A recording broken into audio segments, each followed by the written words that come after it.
Hello friends, నేను మీ నాగమణి. నేను ఇక్కడ కూరగాయలతోటి సూప్ చేస్తున్నా. నేను టమాటా తీసుకున్నా, ఒక క్యారెట్, ఒక ఉసిరికాయ, బీట్రూటు,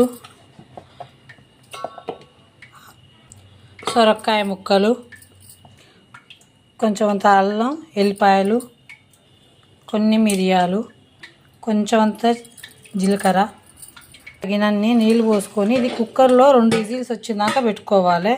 నేను ఇక్కడ మీకు గిన్నెలో చూపిస్తున్నాను కానీ కుక్కర్లో వేసుకోవాలి.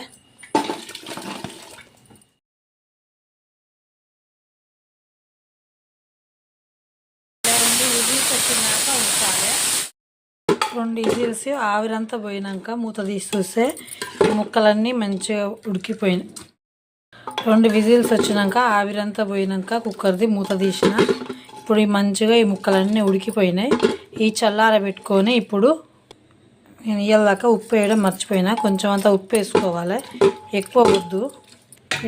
ఇట్లా ఎడలపడి గిన్నెలో వేసుకుంటే జల్దీ చల్లగా అయిపోతుంది, వేడిగా ఉండకుండా. దీన్ని ముక్కలన్నీ తీసి మిక్సీ పట్టుకోవాలి. నేనైతే ఇలా మిక్సీ పట్టిన. దీన్ని మొత్తం దీంట్లో పిప్పి లేకుండా మనం అన్ని పొట్టుతోటి వేసినాం కదా, పిప్పి లేకుండా ఇలా ఒక స్టీమర్ పెట్టుకొని అయితే స్టీమ్ చేసుకుందాం. దీన్ని మంచిగా గుజ్జంతా వస్తుంది. ఇది షుగరు తగ్గని వాళ్ళు పచ్చి కూరగాయలు తింటే కూడా షుగర్ తగ్గుతుంది, కానీ కొంతమంది అబ్బా పచ్చియా అంటారు. అలాంటి వాళ్ళు ఇలా ఉడికించుకొని దీన్ని డైలీ నైట్ తాగితే కూడా షుగర్ కంట్రోల్కి వస్తుంది.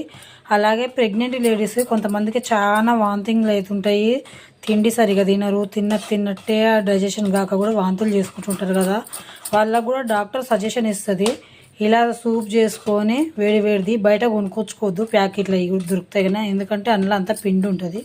ఇలా కూరగాయలు ఉడకబెట్టుకొని సూప్ లాగా చేసుకొని ఒకేసారి కాకుండా అప్పుడు కొంచెం తీసుకుంటే కూడా పిల్లలకు హెల్త్కి కూడా మంచిది.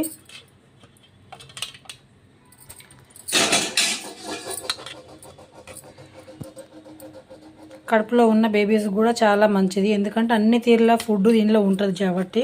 మనం అన్ని తీరుల కూరగాయలు కూడా వేసుకున్నాం కదా. ఇంకా కావాలంటే వేరే కూరగాయలు కూడా వేసుకోవచ్చు, కాకుంటే వంకాయలు అలాంటివి కాకుండా. ఇలా అయితే సూప్ రెడీ అయిపోయింది చిక్కగా అన్ని కూరగాయలతోటే. మనకు కావాలనుకుంటే డైలీ ఒక ఆకుకూర కూడా యాడ్ చేసుకోవచ్చు, ఎందుకంటే ఆకుకూరలో ఉన్న విటమిన్స్ కూడా వస్తాయి. అన్నం తినరు, వామిటింగ్ చేసుకుంటారు ప్రెగ్నెంట్ లేడీ వాళ్ళు, హెల్త్ బాగలేని వాళ్ళు కూడా అన్నం తినలేకపోతుంటారు కదా. అలాంటి వాళ్ళు డైలీ ఒకటి పాలకూర, చుక్కకూర, తోటకూర ఇలాంటివి అయినా యాడ్ చేసుకొని ఇలానే ఉడకబెట్టుకొని స్టీమ్ చేసుకొని అయితే ఇలా డైలీ ఒక కప్పు తాగితే కూడా హెల్త్కి అయితే చాలా మంచిది. ఆరోగ్యంకి ఆరోగ్యం, బలానికి బలము వస్తుంది.